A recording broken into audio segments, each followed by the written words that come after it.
see behind me? And Steven? And I'm in Hong Kong, but yes, a very different background. That is not Hong Kong. Now, maybe you can guess, maybe you can't, but all will be revealed. This week's show is on Ireland. And I, in the background, have the Rock of Cashel and Annita. That's the Cliffs of Moher, and I'm going to have to ask our Ireland expert exactly to tell us a little bit more about it, because I'm not really sure what else behind me, but I know she can tell us. And her name is Alison Metcalfe, and she's the head of North America, Australia, New Zealand tourism for Ireland. So, Alison, you cover a lot of things, a lot of places. I do, but the US market clearly is our biggest market, North America, US and Canada. But yes, I do cover also Australia and New Zealand, all really important markets for the island of Ireland. Pre-COVID, and will continue to be, I'm sure, post-COVID, really large markets and high spending markets. And you're based in New York? I am. I'm based in New York, and we have offices in New York and Toronto and Sydney, Australia, and as well as some representation in Auckland. So, tourism is such an important part of our economy, and the North American market is vital to that. So we're looking forward to restarting that tourism effort very, very, very shortly. And so people can come to what's behind me. So, well, that looks to me like O'Brien's Tower above the Cliffs of Moher in County Clare, and as Stephen has said, that's the Rock of Cashel, which was the traditional seat of the kings of Munster, and is a fabulous attraction. And I'm sure many of your audience today these are must visit sites, because Americans love to travel for history and for heritage, and we've got lots of castles, as you know. Certainly lots of castles. So what you can see behind us is a little bit of a taster of what's to come. Because what Annita and I have done is put our heads together and, based on our experience and research, come up with what we think are the top 5 things to do in Ireland. But we can get the expert's opinion from Alison. Let's see how we've done. And not only that, we're going to put Annita to the test yet again with another 5 things to fact check. This week I've decided, Annita, for every one you'll get a large glass of Guinness. So let's see how you do. You might be able to walk after it, or you might not. We'll see. Plus we'll do the normal. Plus we'll do the normal travel news and the saying of the week. But let's kick off with Annita. Tell me where you've been in Ireland. Well, I've been to Dublin, I've been to Shannon, I've been to Killarney, I've been also to the Cliffs of Moher. So I've been there too. So a little bit of everywhere. I haven't been to Waterford, and I love Waterford Crystal. So I've got to put that on my list, Alison. That's a must do for the next one. I want to see where it's made. Yeah. And I haven't done anywhere near as well as you, Annita. I've been to Dublin for the day and spent a lot of time in Killarney because, of course, Annita and I used to work there quite a lot. So we spent a lot of business time and leisure time in Killarney. But you beat me for places in Ireland. Oh. And I guess you've visited almost everywhere in Ireland, Alison.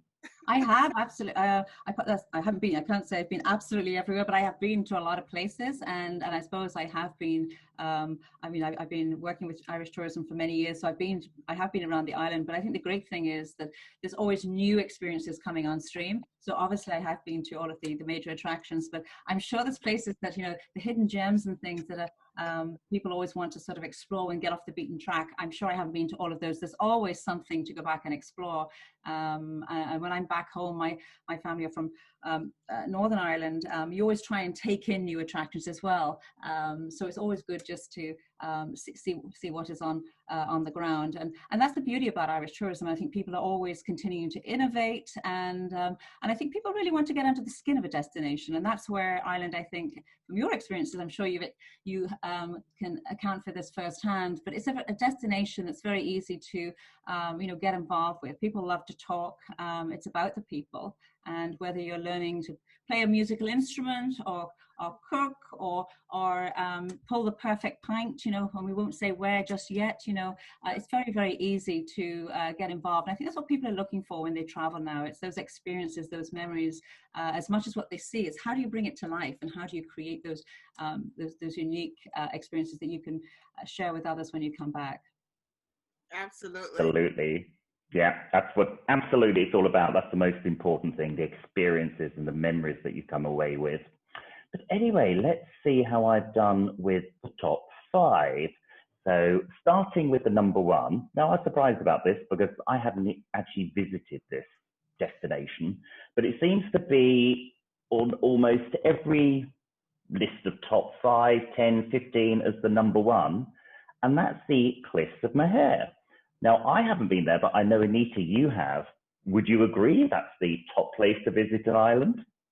Oh, it is stunning. I mean, it is picturesque. It's stunning. It's just fascinating, spectacular. I mean, there's so many words that you could use to describe it. Just single words like that, like spectacular, and that just describes it. Are fascinating. It's very beautiful. I would say it definitely needs to be number one on anyone's list going to Ireland. Absolutely, you can't miss it. You can't come back home and say you didn't go. Which I did actually, so I'm quite embarrassed. But what do you think, Alison? Would you agree that's the number one? Absolutely. Now it's always difficult for a tourism agency to say what is number one and what is number five. Listen, there are way more than 5 top things to see, but the Cliffs of Moher, absolutely iconic attraction, and you're absolutely right. I mean, if it's your first visit to Ireland, you definitely want to visit the cliffs. Some of the tallest sea cliffs in Europe. Like spectacular when you're on the top, but equally spectacular if you can get out on a boat and onto the water, into the ocean. I don't know, Annita, whether you had an opportunity to do that and just look up at the cliffs and the bird life. And so it's located. I mean, the cliffs are major attraction located along the Wild Atlantic Way, which is the largest marked routeway in the world, and it runs from the Inishowen Peninsula down up in Donegal all the way down to Kinsale in County Cork, so 1,600 miles. So Cliffs of Moher would definitely be on my list. And if you like cliffs, just to challenge you there, I'd say keep heading north and find your way to Slieve League in Donegal. They are actually the tallest sea cliffs in Europe, not quite as sheer, but they are equally as spectacular. So that whole coastline along the Wide Atlantic Way, the Atlantic Ocean, that is spectacular. So if anybody likes great drives around the world, which the Wide Atlantic Way is one of them, you divide it into sections, and you can follow it on a driving tour, you can hike it, you can bike it, you can take a food tour. So yes, I agree with you, but I'd also challenge you to go to Slieve League as well next time. That's excellent. And that's what this show's all about, getting those insider tips. So how long would you say it would take to do that coastal drive, the longest in the world? How many days would you allow to do that? If you want to do the entire, I think if you have 10 days, most people typically would fly into Dublin and spend a couple of days in Dublin, and then you can either look to start right at the bottom down in Kinsale, or you could come straight across a 2.5-hour drive to Galway and then start from there and head north.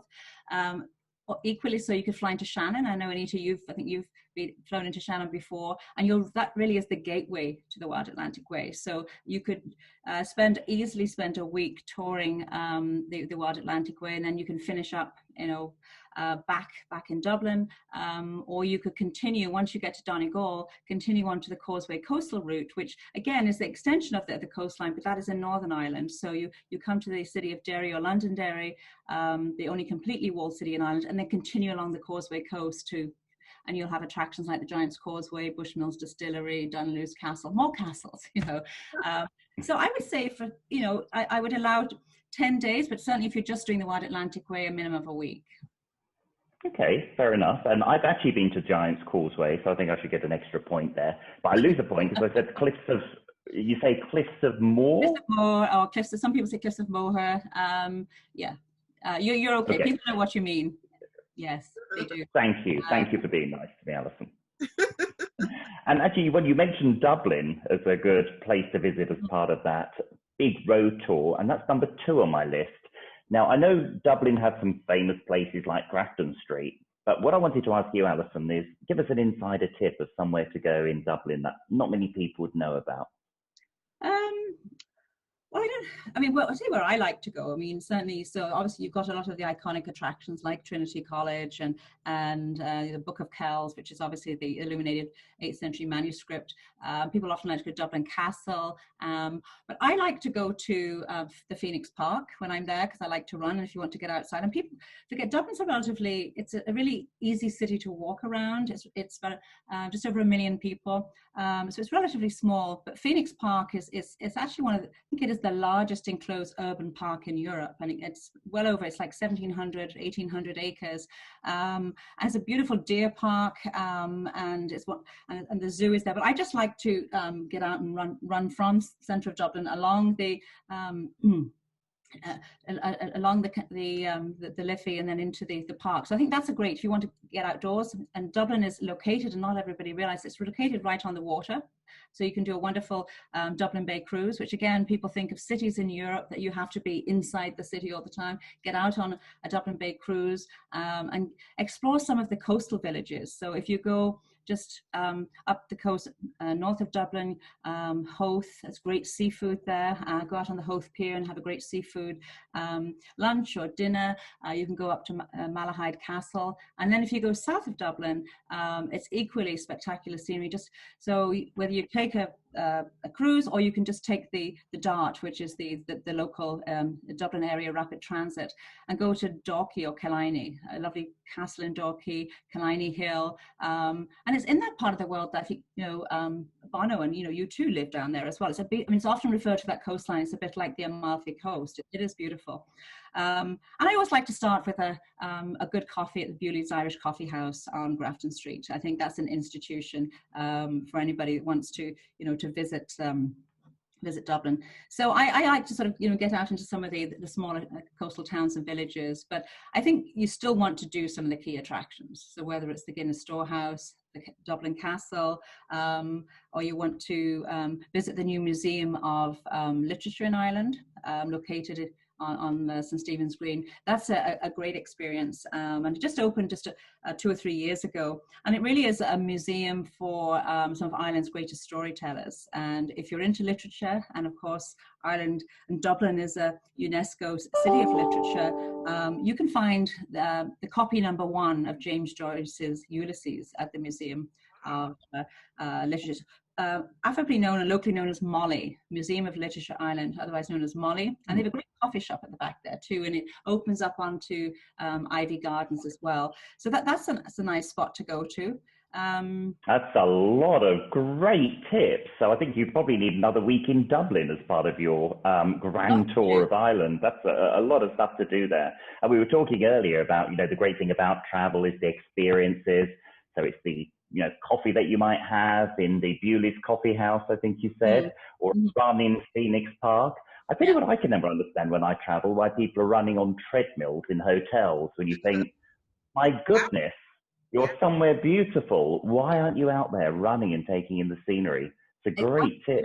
Yeah, listen, it's the best way to see the city, isn't it? And you're often out before all of everybody else gets up and about. So it's a great way to see the city, and also just to see what locals are doing. As you would at home, around, just get a little bit more of the local vibe.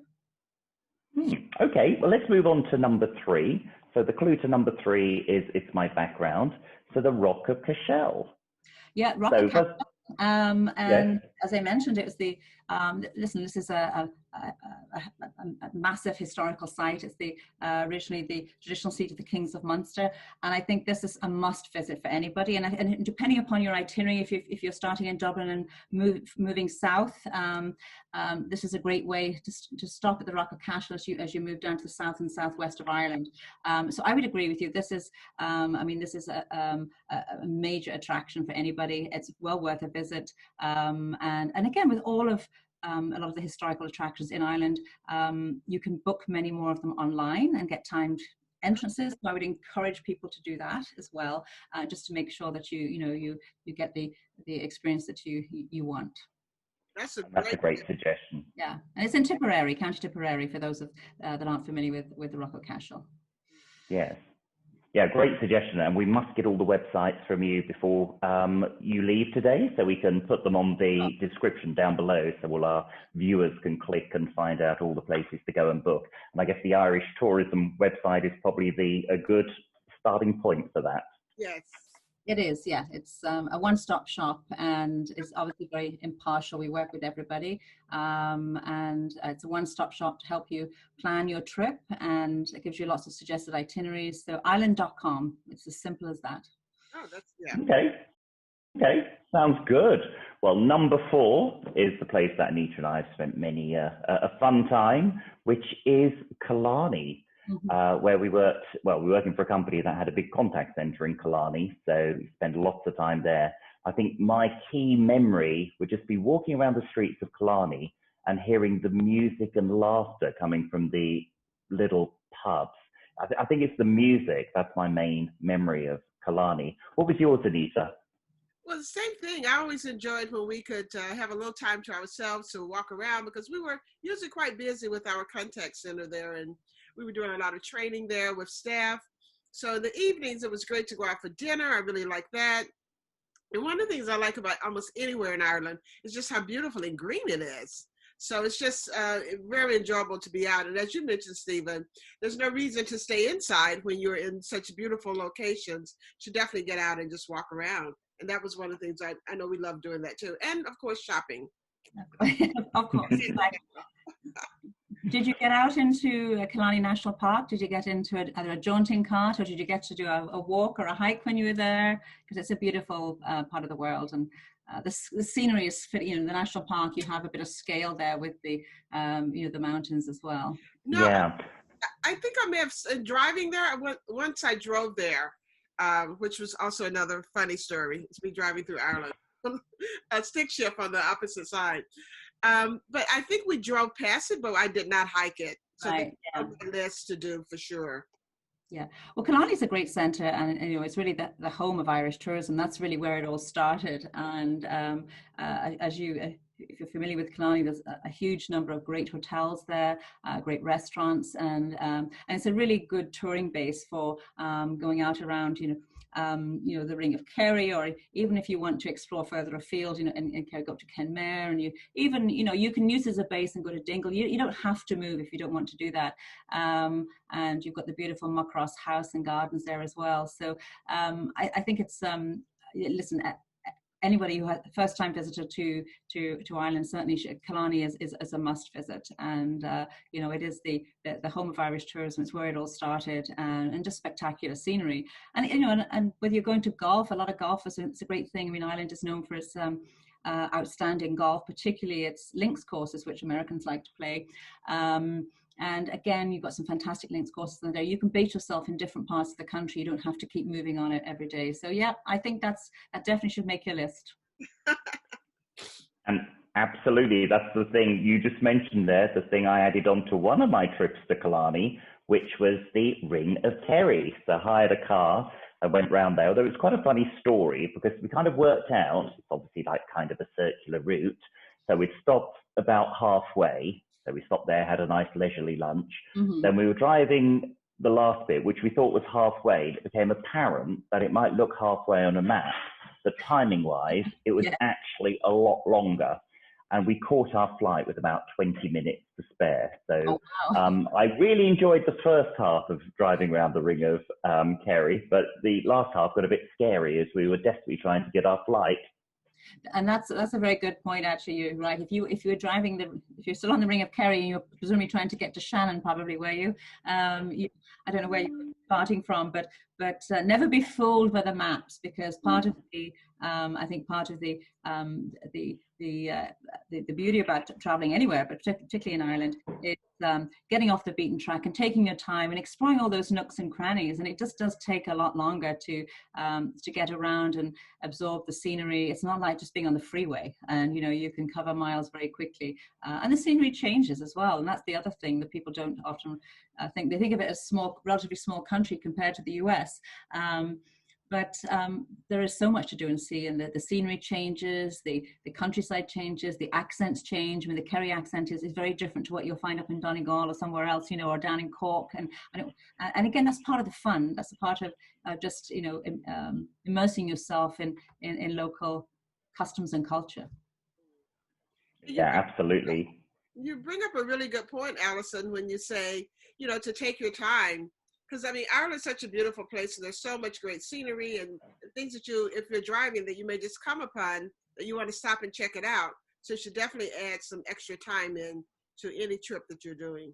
Yeah, I think you're right. Because I think often, you know yourself when you travel anywhere, often the things that you bring back with you and hold dearest to you are the spontaneous things that happen along the way on the trip. The people you meet, you know, the guy, the farmer you stop to ask directions, and the next thing is in the back of your car taking you to that place because you might be late for your flight, you know. So it's all of that spontaneity, and I think those are the things that you may not ordinarily have got to experience if you had just literally gone from A to B and had a bucket list and, you know, tick box list. You need a little breathing time. You need to give yourself that little bit of extra time. Absolutely. Now, normally it's the top 5, but Anita and I had a bit of an argument because you wanted to sneak in a number 6. Anita, do you want to share with us what it is? Well, you know, I love Waterford, and I know Waterford is very popular, not only with me, you know, I'm not the only one who loves it a lot. But now, is there Waterford in Ireland? Is there actually a city called Waterford, or can people go visit the factory? Tell us a little bit about that.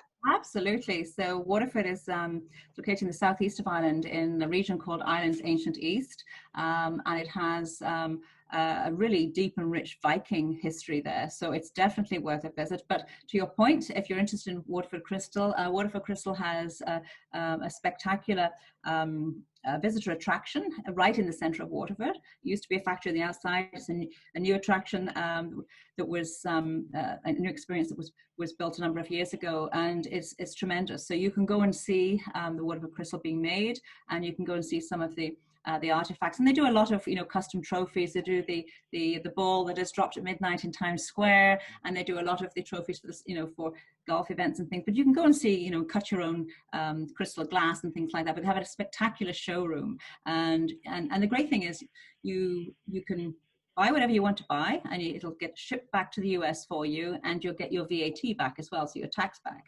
So and Waterford over the years, like, has really, the traditional designs are still there, but they've also got some beautiful, more contemporary designs as well. So if you're a shopper, it's a great place to go.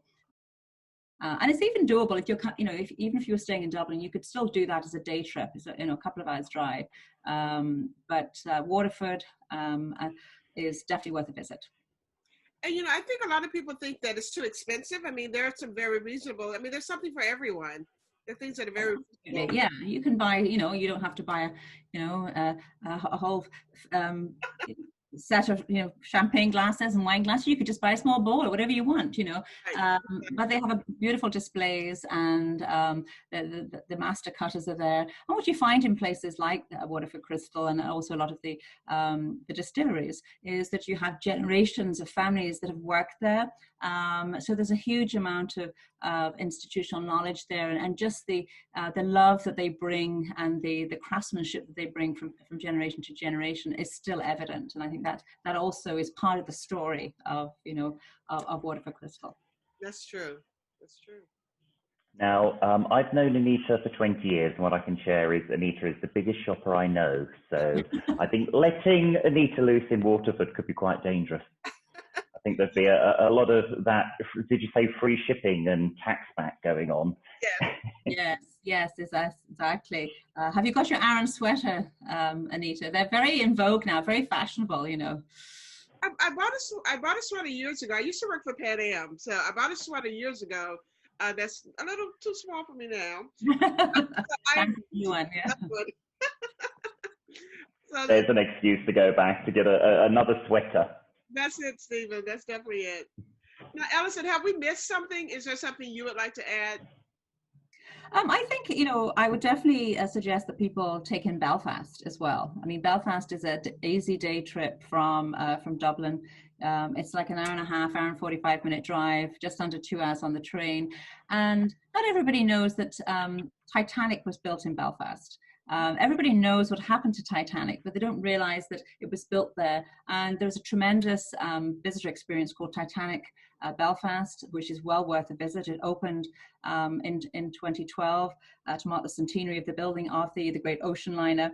And Belfast has a huge, a really huge maritime history there. So there's a Titanic Belfast and the Nomadic, one of the tender ships, but definitely take in Belfast. It has lots of things to do and see. It's home to many famous musicians, Van Morrison, and to name James Galway, the flautist.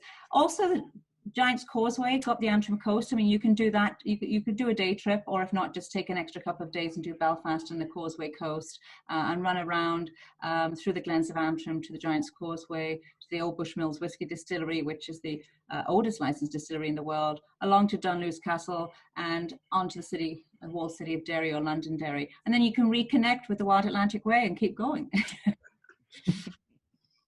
That's great. Yes. Definitely a road trip is in order. And the other thing that people may not know about, although we hope they're getting to know a little bit more about it, is just the great food experience, the culinary experience in Ireland. I mean, years ago, I think, certainly in many countries, certainly in North America, food and Ireland didn't go together. But for the last, 15 years or so, there's been a huge culinary, movement and revolution. And it's all about taking those really simple ingredients and making great dishes. And there's nowhere more organic really than the island of Ireland in terms of it's fresh grass, sea, the best dairy products are unbelievable, the seafood. So I think that's one thing when people come back from trips, whether you're in a B&B or in a pub, or it's not all about Michelin star restaurants, and we have lots of those, but at every touch point, wherever you go, even in the coffee shop, you have great bakes, tray bakes and things. It's a good experience. Well, that was definitely one of the things that I enjoyed when we were in Killarney, because we had an opportunity. I mean, that's what we did, was ate out after class and after work. And the restaurants were great. Plus, I'm a big salmon lover. I love salmon. Oh, no better place to be. I ate lots of salmon when I was there. Yeah, and the cheese, and there's lots of food tours you can take now, whether you're in Belfast or Galway or Kinsale or Dublin. Always look for sort of a taste and sort of test kind of food tour. There's lots of those around wherever you go. It's not just the French and the Italians that do that. It's the Irish. We do it really well. Wow, making me feel hungry.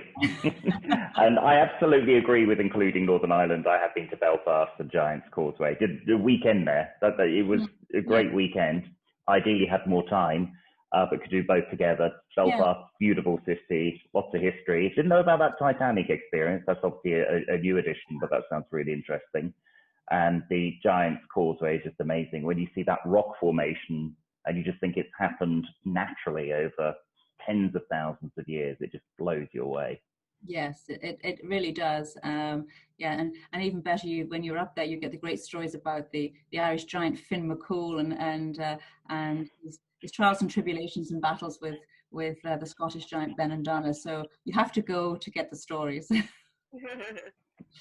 Worth it for the stories. Yeah. Okay, well, that's these are my top 6, added on by Alison with more than a few insider tips, hundreds of insider tips. Yes. And also number 7, Northern Ireland, absolutely well worth including. But now it's time to move on to Anita's fact check. So Anita's tried to find some interesting facts on Ireland. We're going to check with you, Alison, to see whether they're correct. You are our fact checker. So every week we give Anita a different prize. We try and make it related to the theme of the show. So this week, Anita, I award you, for every point you get, a pint of Guinness, okay? And your aim is to get as many pints as you can. And we'll know you've done really well if by the end of it, you can't walk, okay? Okay. So, what's your number 1? Well, before we get started, I want you to know, Steven, that you're promising me these things each time. So I am keeping a list. And when I see you, I will be ready to collect on all of these things. Started with the It's going to be an expensive next trip to Georgia for me. Anyway, so yes, you keep account. Number one. Now, Alison, you have to be kind to me on these now, because I think I've gotten all the facts, and you can let me know. Okay, no pressure. Right, no pressure on either of us, right? No. Okay, so the first one is being drunk in public is an offense in Ireland. I believe it is, yeah. So it can be if you get, I'm not, I'm not 100% sure, but I guess if you, it could be. I'm not 100% sure. It may not be actually. I actually don't know on that one, to be quite honest. You know, it's not good behavior, put it that way. Yeah. Yeah. But we could experiment with Annita.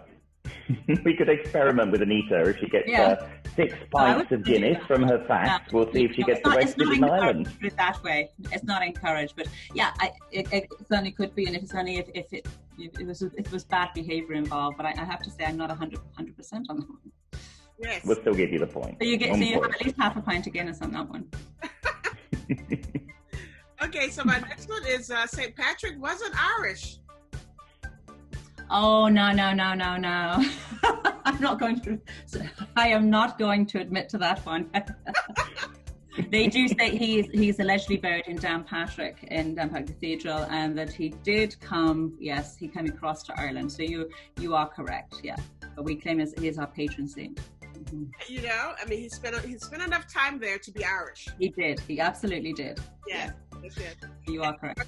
For St. Patrick's Day, we will still celebrate it as the Irish do. We'll still do that. Oh, we will. He's our patron saint, and we're fortunate. There's no other country that has a day like St. Patrick's Day when everybody wants to be Irish, and there's no better place to celebrate it than obviously in Ireland, and probably the second best place is in the United States. I've always just been so impressed with the number of people who are, well, we know 35 million claim Irish ancestry, but the number of people who want to be Irish and walk around wearing something green on St. Patrick's Day, and the number of incredible parades and that take place right across the United States, some of them very historic, as you know. Well, I've been in, sorry, Annita, go on. No, you go ahead. I was just going to say, I was in Chicago for a couple of St. Patrick's Days, and yes, that was a very big celebration. And they even turn, I mean, the lake there is massive. They turn the lake green in celebration of St. Patrick's Day. Yeah, no, I mean, the river goes green, and it's listen, they green the whole city now. And in fact, Tourism Ireland, we launched a campaign called a number of years ago, called it Global Greening, about 10 or 11 years ago, and more than 500 icons around the world go green in honor of St. Patrick's Day and Ireland. But no, they do a great job in Chicago, and I think as other cities have turned more things green, it's inspired them to make it even bigger and better. So it's a great place to be. And I will add Savannah to that list. Savannah does a really huge celebration. And it's a very historic parade in Savannah. Mm-hmm. And that river's also turned green as well. Yeah. I must get there. I've been to a lot of the parades across the US. I haven't actually been to the one in Savannah. And of course, the one in New York is a very historic parade as well. So, yep. And I have to tell you, Alison, there's a little city in Georgia that's about maybe 45 minutes south of Savannah called Shelman Bluff. And the week after St. Patrick's Day, they have a huge parade in this little town. People come from all over because there's quite a bit of Irish heritage in that area of Georgia. Yeah. And they go all out. I mean, the parades are just spectacular with some of the things that you see and some of the funny costumes and all of that. So they wait until the weekend after so they're not competing with Savannah. But yeah, and I think we used to talk about St. Patrick's Day, then it was a St. Patrick's Week, and now it's St. Patrick's Month. I mean, it really is. It starts March. It almost starts at the end of February, so everybody can get their parades in, all of their cultural and celebrations. So it's fantastic. I mean, it's puts a spotlight on Ireland, and for travel and tourism, that's really, typically when people start planning and booking their holidays. So we are totally shameless. We milk it, Just say, you have to go to Ireland. We really do. But to celebrate in Ireland is also special, and you'll have different, parades around the country. So obviously there's always been a big parade and big celebrations over 4 days, St. Patrick's Day Festival in Dublin.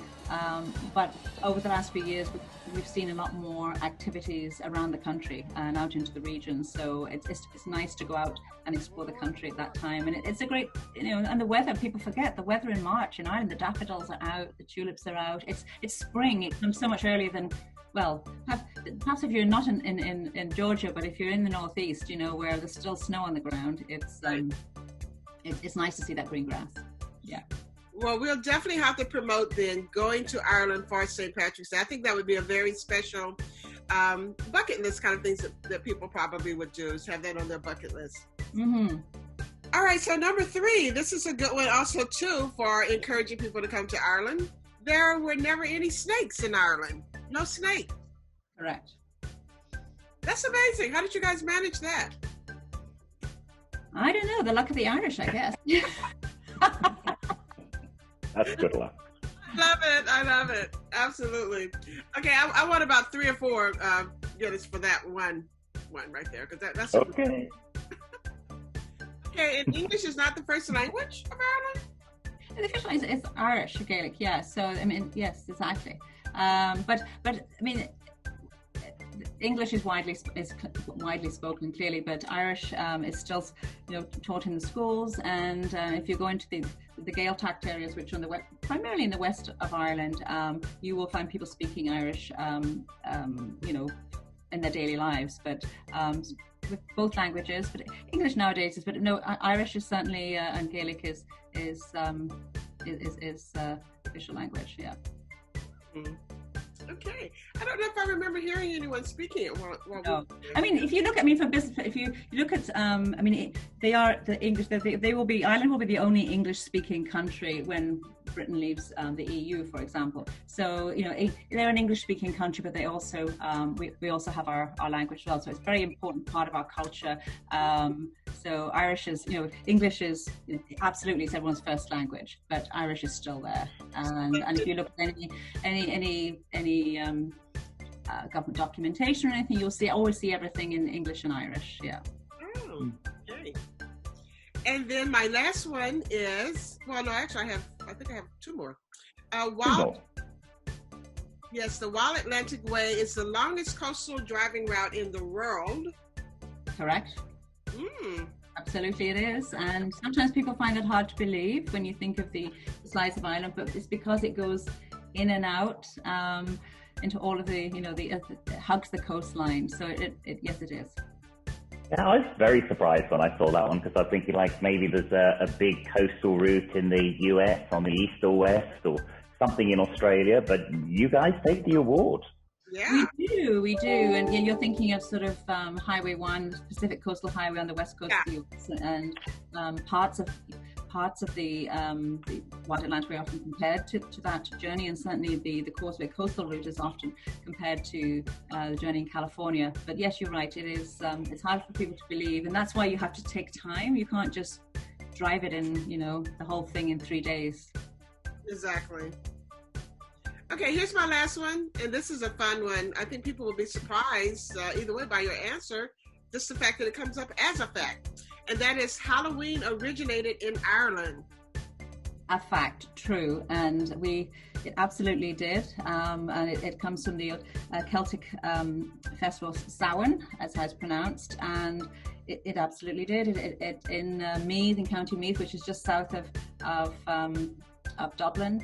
So Ireland's ancient East, particularly, does a lot to celebrate that. And so just only 10 days ago, we have been trying to share the authentic story of Halloween, and all of the traditions associated with that, and how some of those traditions have migrated as people emigrated from Ireland and came to North America. We used to carve turnips. And when people got to North America, for example, these were, they were carved, you put a light inside, and they were known as jack-o'-lanterns, and they were to ward off the evil spirits. But when they came to North America, it was far easier to carve pumpkins. So, they became pumpkins. What else do? We make barmbrack, which is like a fruit loaf. with fruit, and it has sort of cold tea in there. But what we also put in there are sort of charms or trinkets. So things like it could be a ring in there, which it could be a coin, it could be a pea. So if you get the ring, it means you're going to be married in a year. If you get a coin, it means you're going to have good fortune. I think if you get a pea, you're maybe not going to have such great fortune. So all of those traditions, and a lot of the games, the bonfires and things like that. So if you want to celebrate in the home of Halloween, and that's another reason to go, St. Patrick's Day in March, head to Ireland at the end of October. We have the Puka Festival, which is the Puka spirit, taking place in County Meath, which is just about an hour outside of Dublin. And also the city of Derry, Londonderry, has one of the largest Halloween festivals in Europe as well. So Ireland, the island of Ireland, is certainly home to Halloween. Well, you shared a couple of great cities so that people can choose a place to come and celebrate Halloween right there in Ireland where it originated. I love that. So thank you for that. Now, I know we are kind of coming down to the end of our time here, but just quickly, what's going on with tourism in Ireland now? How are you guys doing? I know this pandemic has everyone limiting the amount of travel that they're doing. Yeah, like every country. I mean, Ireland has obviously been hit by the pandemic, and it's been managing it, as best they can, and I think have done a good job. So what happened was after lockdowns and things in the early part of the pandemic, the tourism industry opened up at the end of June and was open throughout the summer, and continued to be. So that was hotels and attractions again, with social distancing in place, so obviously capacity restrictions, and also what Ireland has done, and I think this is really important for people when they travel, they've put health and safety protocols in place, and there are charter marks, official charter marks that businesses need to sign up to. So again, provide that reassurance and confidence for people when they travel. So the summer season and really through the fall has been mainly domestic tourists. It's not really been possible for people to travel inbound or outbound, although it's important to say that Ireland never closed its borders. So, you can technically travel to Ireland, but you'll need to self-isolate for 14 days. So essentially, it's not really possible to travel right now. So Ireland, like the rest of Europe, has seen a second wave, but went into a strict lockdown, I think 2 weeks ago now, and it's for 6 weeks until the beginning of December. The numbers are coming way down, and so we hope the first week of December things will be relaxed again in time for the holidays. But I think we expect, again, there's so many uncertainties out there. I mean, public health is clearly number one. So everybody in the tourism industry is working really hard to make sure that when it's time to travel again, the experience is just as good as it always was. Health and safety protocols are put in place, or they are in place, I mean, successfully put in place. So we're just getting ready to welcome visitors back, and certainly from North America. We want there to be a big Cave Míle Fáilte, 100,000 welcomes. So we hope by St. Patrick's Day we'll be, ready to do that. So we're just being cautious like everybody else, and in the meantime, trying to keep people inspired about what's ahead of them, and create anticipation for when we're ready to welcome visitors again, and that will be very, very soon. Well, I'm glad you ended with saying, just keep everybody excited and the anticipation, because that's really the whole reason why Steven and I started Steven and Annita Take Travel Inside Out, is to keep travel in the forefront of everyone's mind, because it will be back. It's not gone. No, it's not gone, and we're spending, like a lot of organizations, we're doing a lot of research in 10 or 11 markets around the world, and particularly here in the US. And if it wasn't for the pandemic, people would be traveling. We know that demand and interest has not waned. In fact, I think in many cases you're going to see a significant pent-up demand. We might see a different type of traveler looking for different types of experiences. We're certain that there'll be certain groups of people will be more the first movers, will travel first, and we'll obviously look to target those in the first instance. But we expect it to come back strong when the time is right. And as I say, if we get a vaccine and there's better treatment, I think that will be a big game changer. Absolutely. Well, thank you for that, Alison. Now, Steven, I know every week that we are on, you have a special word or saying. A saying of the week. So this is the way we finish our show every week. So Annita, what would I be doing if I was rubbing you up the wrong way? I think you would be maybe saying something that I didn't like, or doing something that I didn't like, or something like that. You wouldn't be being kind, I'll put it that way. Well, you're kind of on the right track. Maybe that's not such a big saying then in the US. Is it a saying in Ireland, Alison, to rub someone up the wrong way? Yes, it is. Rubbing somebody up the wrong way means that you're irritating them, you know. I mean, it could be what you're saying or how you're saying it. Yeah. So not a good thing to do, I think, in any situation with anybody. But yes, it would be. Oh, no. You wouldn't want to do that with Annita. Anyway. When we welcome visitors to Ireland, you know, we want them to have a great time. Its origin is believed to refer to when you were stroking an animal's fur the wrong way, which probably upset them a bit. Yes. Or ruffling feathers, of course, is another saying that's kind of along similar lines. So there you go. Hopefully you've learnt something from the saying of the week, but you've learnt heaps about Ireland. Anita's won a lot. I've added it up and it comes to a lot of Guinness that I will be delivering you when I can next visit Atlanta. So thank you so much, Alison. Just been a wealth of information. We'll make sure we get all those key websites from you and tips, and make sure we include them in the details down below. So if you've enjoyed our show, please give us a thumbs up and like it. Please subscribe. And as we were talking about earlier, although it's difficult to travel right now, this is great time to plan those future experiences and do a bit of armchair travel. Exactly.